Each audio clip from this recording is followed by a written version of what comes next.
ये ज़िंदगी हमारी कभी एक पल के लिए नहीं होती, मगर हमारी खुशी के एक पल के लिए हमारे माँ बाप अपने ज़िंदगी में कोई भी कुर्बानी करने को तैयार होते हैं। जब कोई बच्चा अपने माँ बाप के गोद में होता है, चाहे उसके माँ बाप कितने भी गरीब क्यों ना हो, लेकिन गोद में मौजूद वो बच्चा दुनिया का सबसे अमीर बच्चा होता है। कोशिश करें अपने माँ बाप के मुस्कुराहट को हमेशा बुलंद रखने की। ज़िंदगी की कोई भी मुसीबत आपके पास आने से पहले 1000 बार सोचिए। नमस्कार, मैं हूं मनोज कुमार और आप देख रहे हैं हमारा चैनल मिस्टर मनोज एंकर। आज है 7 अगस्त, दिन है आज शुक्रवार। तो आइए सबसे पहले बक्सर ज़िले के सुर्खियों पर डाल लेते हैं एक नज़र। बक्सर ज़िले में कोरोना की कुल संख्या बढ़कर पहुंच गई 1445। मरीज के ठीक होने के 15 दिनों के बाद अब हटेगा हमारे ज़िले से कंटेनमेंट जोन। बक्सर के पड़ोसी जिला गाजीपुर के पूर्व सांसद मनोज सिन्हा को बनाया गया जम्मू कश्मीर का उपराज्यपाल। चौसा के सरेंजा और ब्रह्मपुर में सामुदायिक शौचालय बनवाकर किया गया जनता के हवाले। सोनवर्षा ओपी के रामनगर में छेड़खानी मामले में गिरफ्तार चौकीदार ने दलित बस्ती के 8 लोगों पर दर्ज कराई नामजद प्राथमिकी। बक्सर सदर अस्पताल में फिर से शुरू हुआ डायलिसिस केंद्र। तो आइए अब खबरों को पढ़ते हैं विस्तार से। सबसे पहले तो हम आपको बताते चले आज का कोरोना अपडेट। और कोरोना अपडेट ये कह रहा है कि आज हमारे ज़िले में कुल संक्रमण की संख्या 1445 पहुंच चुकी है। हालांकि खुशी की ये बात है कि इसमें 812 लोगों ने रिकवरी किया है। एक्टिव केसेज की संख्या हमारे यहाँ 633 है, जबकि मृत्यु अभी तक हमारे ज़िले में हुई है 2। तो यह हमारे बक्सर ज़िले का कोरोना अपडेट है। गौर करने वाली बात यह है कि हमारे यहाँ 812 लोगों ने रिकवरी किया है। जब शुरुआत हुआ था कोरोना का हमारे देश में, हम लोगों ने कई मर्तबा सुना हुआ था कि पॉजिटिव जो मरीज होता है उसको नेगेटिव ले आने से पहले 3 बार 4 बार टेस्ट होता था। अगर लगातार 3 बार किसी मरीज की रिपोर्ट नेगेटिव आ जाती थी तब उसको हॉस्पिटल से डिस्चार्ज किया जाता था। अभी के समय में रैपिड किट से टेस्टिंग हो रही है। बहुत ही जल्दी रिपोर्ट आ जा रहा है। अगर कोई पॉजिटिव है उसको आइसोलेट कर लिया जा रहा है। प्रशासन उसका ख्याल रख रहा है, आइसोलेशन केंद्र में भर्ती करा रहा है। 3 बार जांच होते थे पहले नेगेटिव बुलाने के लिए। आशा है कि अभी भी वो दौर चल रहा होगा। वास्तव में कितनी बार जांच करके पॉजिटिव मरीज को बाहर छोड़ा जा रहा है, यह हमारे स्वास्थ्य समिति ही बता सकती है। हमारे यहाँ हेल्थ डिपार्टमेंट इसका जवाब दे सकता है, या फिर वो मरीज अच्छे तरीके से जानते हैं जो कि आइसोलेशन केंद्र में भर्ती होकर 10 दिनों के पश्चात 7 दिनों के पश्चात अपने घर को वापस लौट रहे हैं। तो वो वास्तव में बता सकते हैं कि उनकी कितनी बार जांच कराकर छुट्टी की जा रही है, यानी कि डिस्चार्ज किया जा रहा है। ज़रूरी यह है कि ये समझा जाए कि कोरोना जो व्यक्ति लेकर जा रहा है वास्तव में उसके अंदर कोरोना है। सब लोगों का सबसे पहला प्रश्न ये है कि जो टेस्ट किट हमारे यहाँ यूज़ किया जा रहा है, जितना रैपिड रिज़ल्ट दे रहा है, क्या ये ऑथेंटिक रिज़ल्ट है? और अगर ये है, अगर पॉजिटिव मरीज पाया जाता है जब वो आइसोलेशन केंद्र में जा रहा है, तो डिस्चार्ज करने से पहले उसकी कितनी बार टेस्टिंग की जा रही है और कितने बार श्योर किया जा रहा है कि वो वास्तव में रिकवरी कर चुका है।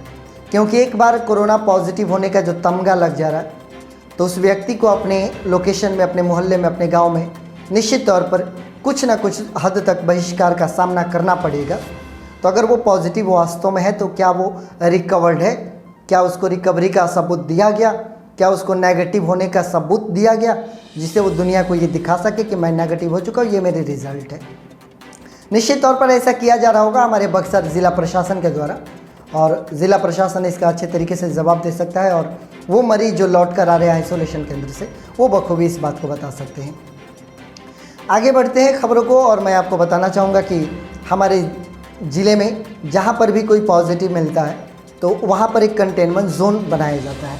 आपने ये भी देखा होगा कि बैरिकेडिंग की जा रही है। बैरिकेडिंग पर अच्छी खासी खर्च की जा रही है। बांस घेरे जा रहे हैं, जो मजदूर वहाँ पर जा रहे हैं उनका खर्च, रस्सी जो मंगाई जा रही है उसका खर्च, और बांस से पूरी घेरेबंदी कर दी जा रही है, और प्रतिबंधित क्षेत्र लिखकर एक बैनर भी टांग दिया जा रहा है। तो वो इलाका कंटेनमेंट जोन कहा जाएगा जहाँ पर बांस लगा है।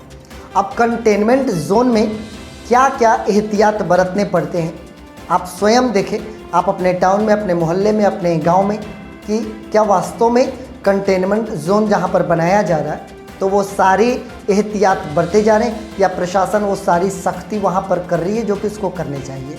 ये प्रशासन के पास इस बात का जवाब होगा लेकिन कहा यह गया है हमारे बक्सर ज़िला प्रशासन के माध्यम से कि जहां पर मरीज निकला 15 दिनों के बाद ठीक होने के, मतलब कि अगर उसकी रिकवरी हो गई, यानी कि उसको नेगेटिव होने का सर्टिफिकेट अगर मिल गया उस मरीज को, तो 15 दिनों के बाद उस क्षेत्र को कंटेनमेंट जोन से बाहर निकाला जाएगा और उसकी बैरिकेडिंग हटाई जाएगी।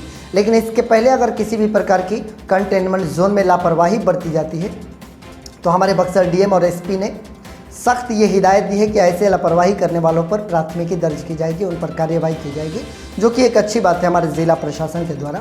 क्योंकि अगर वास्तव में लगता है कि कंटेनमेंट जोन में खतरा है तो हमारे ज़िला प्रशासन को सख्ती से पेश आना चाहिए। आगे बढ़ेंगे, हमारे बक्सर ज़िले के ठीक पड़ोस में उत्तर प्रदेश में एक ज़िला है गाज़ीपुर। वहाँ के 3 बार सांसद रह चुके मनोज सिन्हा, जो कि पिछली बार चुनाव में हार गए थे, लेकिन अभी उनको जम्मू कश्मीर का उपराज्यपाल बनाया गया है।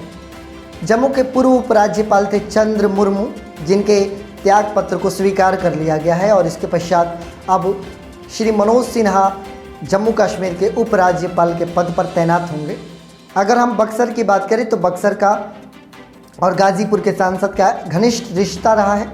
बक्सर ज़िले के चौसा प्रखंड के अंतर्गत रामपुर गांव में श्री मनोज सिन्हा जी का ममहर पड़ता है, अर्थात मामा गांव पड़ता है। तो बक्सर से काफ़ी करीबी रिश्ता रहा है। बड़ी स्वच्छ छवि के इंसान रहे हैं। राजनीतिक करियर भी इनका बेदाग रहा है और जनता की सेवा के लिए इन्होंने अपने आप को हमेशा समर्पित रखा है।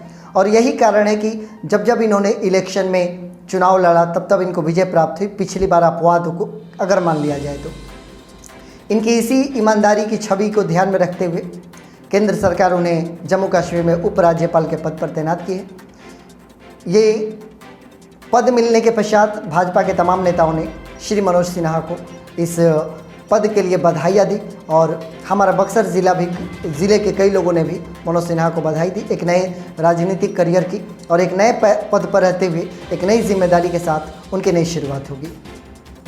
खबरों को आगे बढ़ाएंगे। मैं आपको बताना चाहूँगा कि चौसा और ब्रह्मपुर प्रखंड में 2 जगहों पर सामुदायिक शौचालय बनाकर जिलाधिकारी के माध्यम से उस शौचालय को जनता के हवाले किया गया। जिलाधिकारी ने ये देखा कि अभी बहुत सारे ऐसे लोग हैं हमारे ज़िले में जिनके पास इतनी भूमि नहीं है कि वो अपने घर में शौचालय का निर्माण करवा सके, जो कि शौचालय बनवाए जा रहे थे। लोगों को सहायता राशि भी दी जा रही थी शौचालय बनाने के लिए, अगर जिनके पास भूमि थी।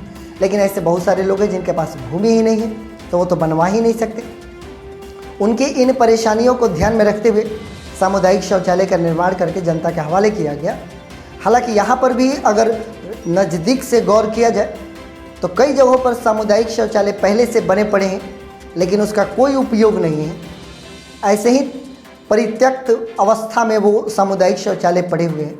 बहुत ज़्यादा खर्च करके वो सभी सामुदायिक शौचालयों का निर्माण हुआ है, लेकिन परित्यक्त अवस्था में। और कई जगहों पर इसका जीता जागता उदाहरण है कि शौचालय तो बने हुए हैं लेकिन कोई यूज़ करने वाला नहीं है और जितना भी पैसा उसमें लगा है वो ऐसे ही बेकार पड़ा हुआ है।